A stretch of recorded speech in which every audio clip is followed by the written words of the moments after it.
তেল রিজার্ভ রেখে বিক্রি না করায় ফিলিং স্টেশনকে জরিমানা। আমার মনে হয় কাজটি এবার সঠিক হয়েছে। এইরকম কাজ সব জায়গায় অব্যাহত থাকা দরকার। প্রতিটা তেল পাম্পেই ভ্রাম্যমাণ আদালতের এইরকম কার্যক্রম পরিচালনা করা দরকার। শরীয়তপুরে তেল রিজার্ভ রেখে গ্রাহকের কাছে বিক্রি না করায় মেসার্স পাইলট ফিলিং স্টেশনকে জরিমানা করেছেন ভ্রাম্যমাণ আদালত।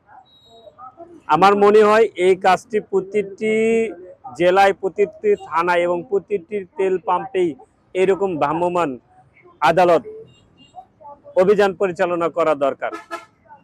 কারণ মানুষ তেল পাচ্ছে না। তাই আপনারা ভিডিওটি বেশি বেশি শেয়ার করবেন এবং আমাদের প্রত্যাশা এটা যেন সবাই বুঝতে পারে, যেন প্রতিটা তেল পাম্পেই এইরকম কার্যক্রম অব্যাহত থাকে। আমাদের এটাই প্রত্যাশা।